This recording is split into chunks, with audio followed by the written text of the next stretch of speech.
நேபாளத்தில் இப்போ பிரச்சனை பயங்கரமாக போய்கிட்டு இருக்கு. இஸ்லாமியர்களுடைய எதிர்ப்பு கலவரமாக மாறுது. விழிச்சுக்கிட்டாங்க அப்படின்னு சொல்றாங்க. இவங்களுக்கு இப்போ தான் விழிப்புணர்வு வந்திருக்கு அப்படின்னு நினைக்கிறேன். நான் ஒரு இளைஞர் ஒரு வீடியோ போட்டிருக்காரு. நேபாளில இருந்து மத நல்லிணக்கம்ங்கிறது இந்துக்களுக்கு மட்டும்தானா, இது ஹிந்து நேஷனா நீங்க எங்களுக்கு அறிவிக்கணும் அப்படிங்கிற கோரிக்கை வந்தே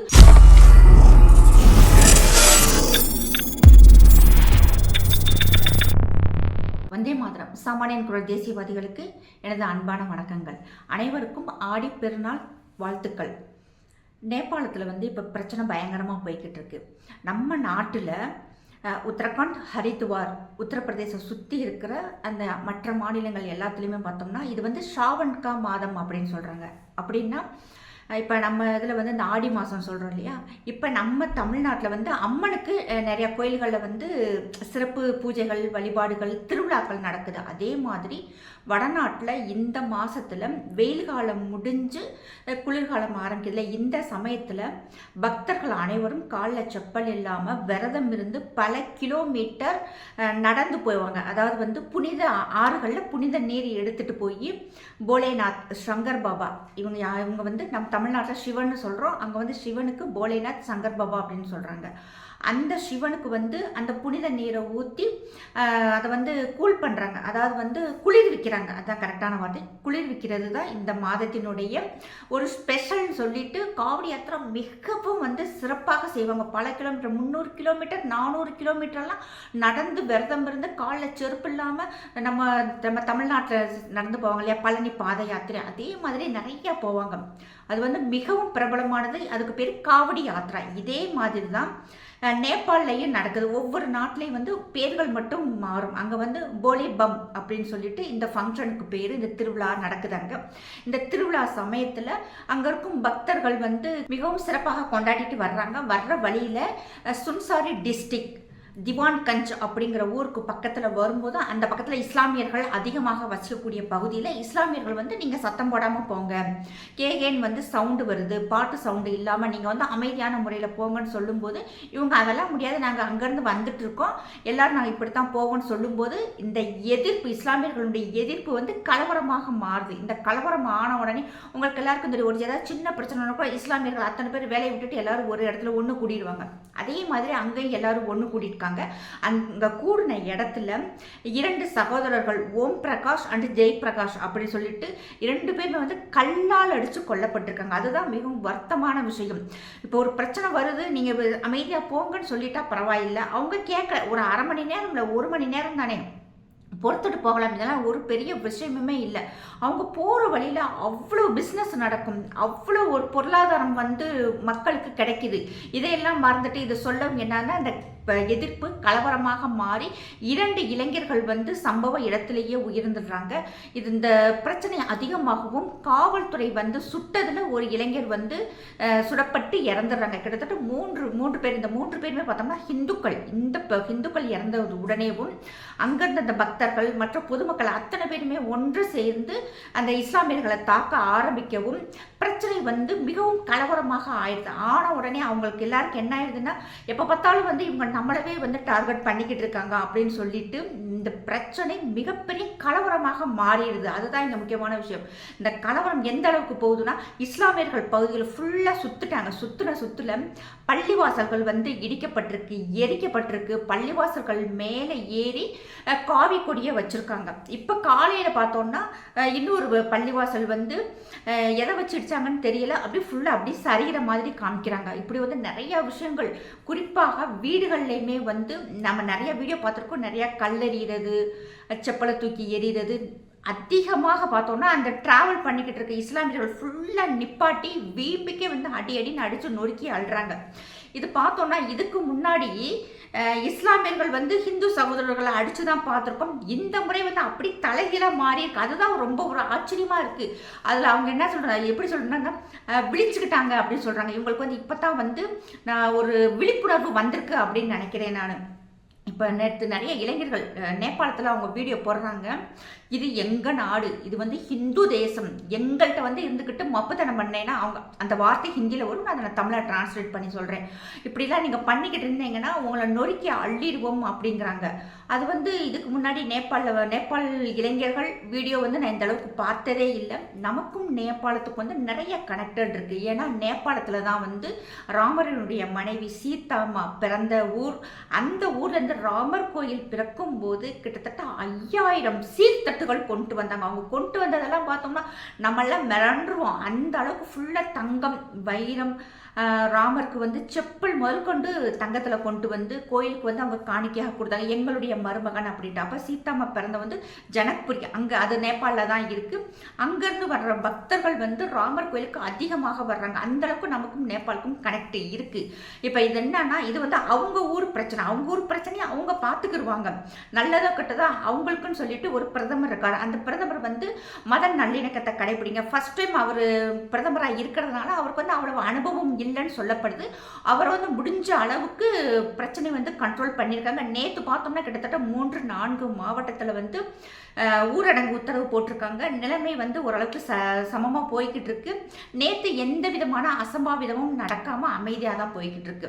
இதில் குறிப்பாக பார்த்தோம்னா நிறைய பதிவுகளில் பார்த்தோம்னா இந்தியாவிலேருந்து RSS வந்து ஆளை அனுப்பிச்சிருக்காங்க. இந்தியா வந்து நேபாளில் இருக்க இளைஞர்களுக்கு வந்து பயிற்சி கொடுத்துருக்காங்க அப்படின்னு சொல்கிறாங்க.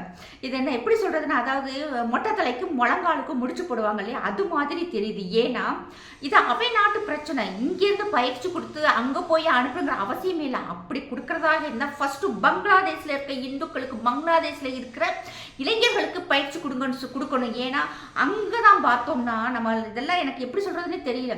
இப்ப இவ்வளவு பதிவு போடுறாங்க இல்லையா, கொஞ்சம் மனசாட்சியோட நம்ம எல்லாம் நடந்துக்கணும். ஏன்னா பக்கத்துல பங்களாதேஷ்ல கொத்தா வந்து பெண்களை வந்து அதாவது வன்புறவு செஞ்சு அப்படி கொன்று குவிச்சிருந்தாங்க. அந்த வீடியோலாம் இன்ஸ்டாகிராமில் வந்துச்சு. நான்லாம் பார்த்து பல நாட்கள் தூக்கம் இல்லாமல் தவிச்சிருக்கேன். பல நாட்கள் வேதனையாக இருக்கும்.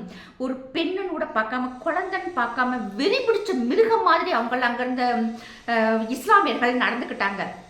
இவங்களும் நம்மளுடைய சகோதரிகள், இவங்களும் நம்முடைய தாயின்னு ஒரு நாய் கூட நினைக்கல. அவ்வளோ இன்ஸ்டாகிராம்ல அவ்வளோ வீடியோ பார்த்துருக்கோம். ஒரு குழந்தை உட்காந்துருக்கும், அந்த குழந்தைய போய் தொட்டு பார்க்குறாங்க. அந்த குழந்தை உடம்புல வந்து எந்த நகையும் இல்லைன்னொன்னே அவன் மறுபடியும் அப்படி வீட்டுக்குள்ளே போகிறோம். அந்த குழந்தை பேசாமல் உட்காந்துருக்கும். பின்னாடி அலறல் சத்தம் கேட்டுது, சினிமாவில் கேட்ட மாதிரி. அந்த மாதிரி கொடுமையெல்லாம் நடந்தது நம்ம பக்கத்து நாட்டில். அப்போ இங்கே இருக்கும் யாருமே இஸ்லாமியர்கள் யாருமே வாயை திறக்கல.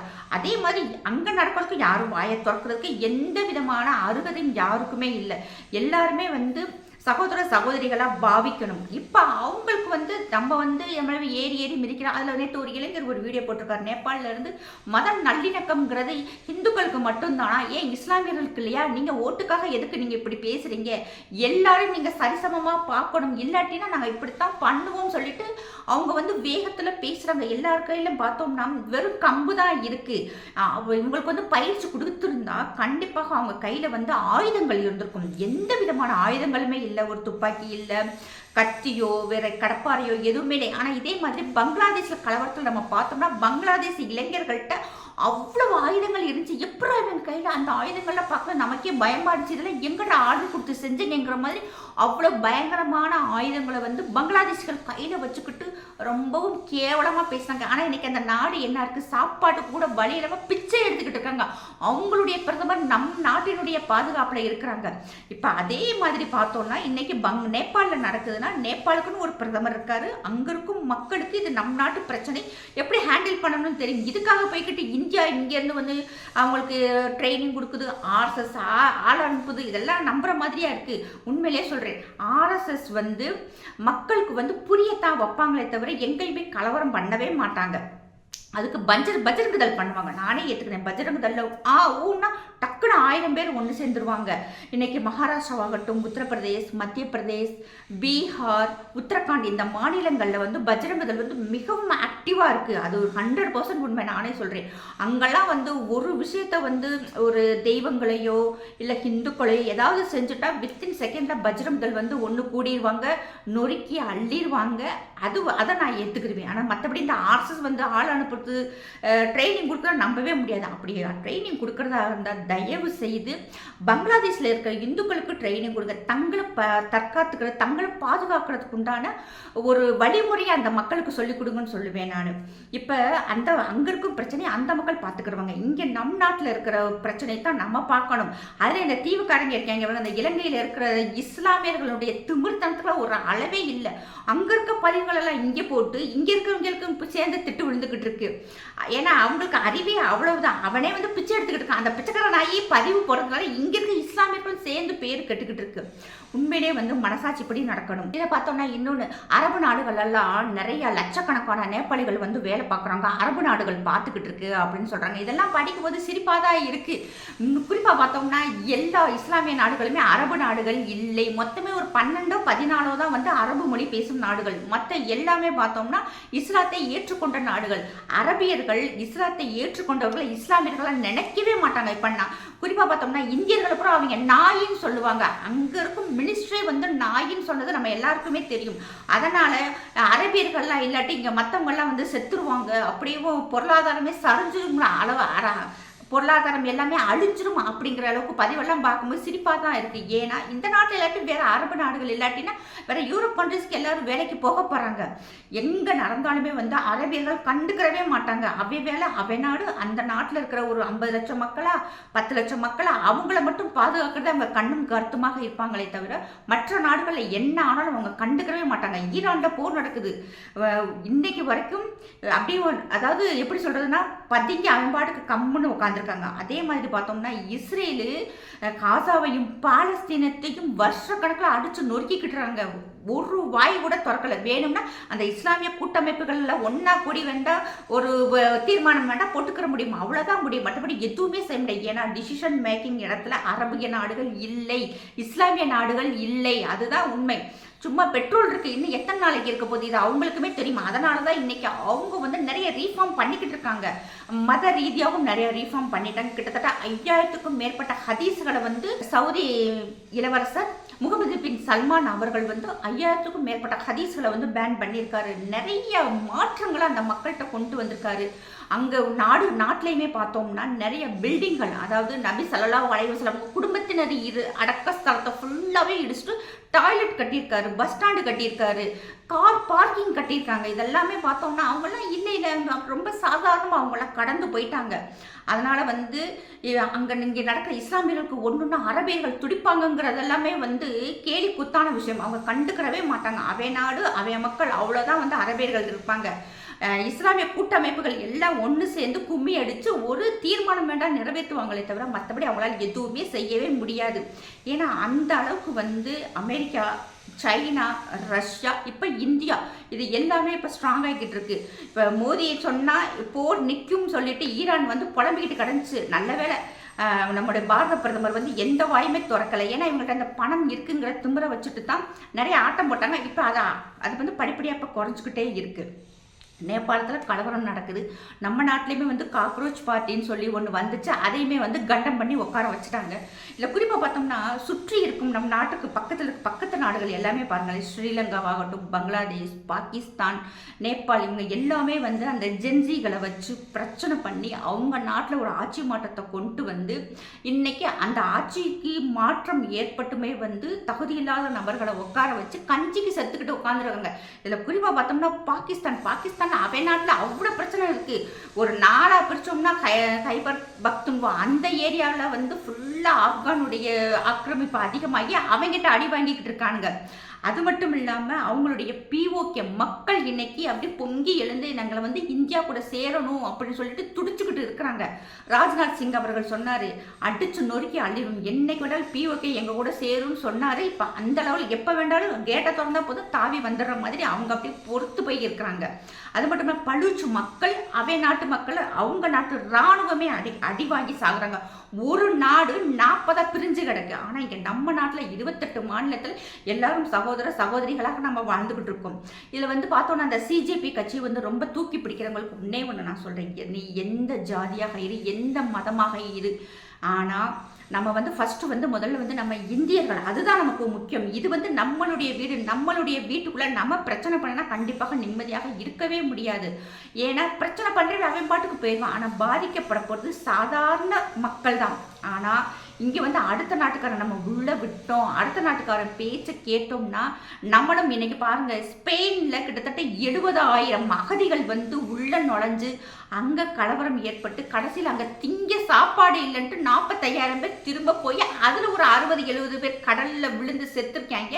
மிச்ச பேரை அந்த நாட்டு இராணுவம் பிடிச்சி வச்சு சாப்பாடு கொடுக்கல. இப்போ வரைக்கும் அவங்களுக்கு சாப்பாடு கொடுக்காம சாப்பாடு இல்லைன்னு திரும்ப போயிருக்காங்க.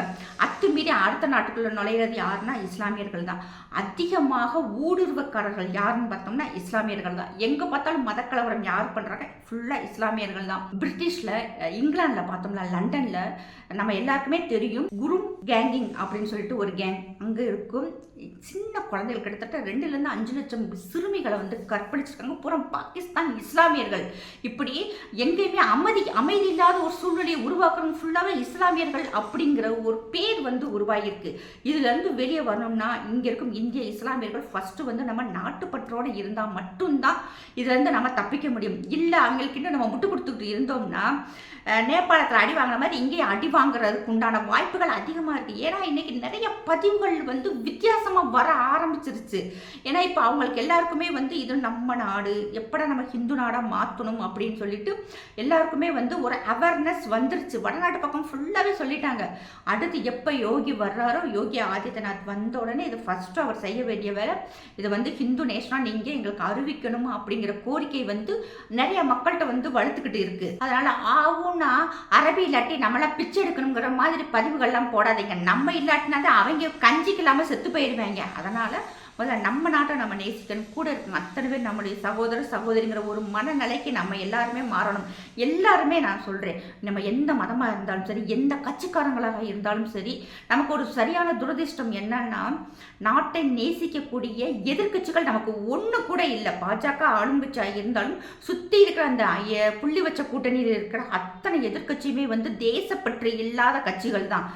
எப்போ பார்த்தாலும் பக்கத்து நாட்டில் பணத்தை வாங்கிட்டு நம்ம நாட்டுக்குள்ளே குழப்பத்தை ஏற்படுத்தக்கூடிய கட்சிகள் தான் இருக்குது. அதனால் நம்ம அத்தனை பேர் ஒன்று சேர்ந்தால் மட்டும்தான் அந்த காக்ரோச் பார்ட்டியை அடித்து நொறுக்கின மாதிரி அடுத்து எந்த பிரச்சனை வந்தாலும் அடித்து நொறுக்கி அதுலேருந்து நம்ம எல்லாருமே வெளியே வர முடியும். இஸ்ரேல் சின்ன நாடாக இருந்தால் அந்த நாட்டில் நம்மளாம் நிறைய கற்றுக்க வேண்டியது இருக்குது. அவங்கெல்லாம் பாருங்களேன், அதாவது பார்ட்டி ரீதியாக கட்சி ரீதியாக அவங்களுக்குள்ள நிறைய கிளாஷ் இருக்கும், நிறைய பிரச்சனைகள் போகும். ஆனால் நாடுன்னு வந்துட்டால் அத்தனை பேருமே ஒன்று சேர்ந்துடுறாங்க. எதிர்கட்சி ஆளுங்கட்சி யாராக இருந்தாலும் அத்தனை பேர் ஒன்று சேர்ந்து நம்ம நாட்டுக்கு எது நல்லது, அடுத்தவனை வந்து நம்ம பிள்ளைகளை தொட்டு அவனை நொறுக்கி அள்ளணும் அப்படின்ட்டு அந்த பழி வாங்குற குணமாகட்டும், மக்களை பாதுகாக்கிறதாகட்டும், அந்த நாட்டை வந்து விட்டு கொடுக்காம, நாட்டு மக்களையும் விட்டு கொடுக்காம ஒத்துமையாக இருக்காங்க. அது மாதிரி ஒன்று எதிர்கட்சி நம்ம நாட்டில் இல்லை. அதனால் மக்கள் தான் வந்து எதிர்கட்சிகளுடைய சூழ்ச்சிகளை புரிஞ்சுக்கிறோம், எதிர்கட்சிகளுடைய நயவஞ்சகத்தன்மையை புரிஞ்சுக்கிட்டு நம்ம பிள்ளைகளை கண்டிப்பாக பத்திரமாக பார்த்துக்கிறோம். எந்த ஒரு தீவிரவாதத்துக்கோ பயங்கரவாதத்துக்கோ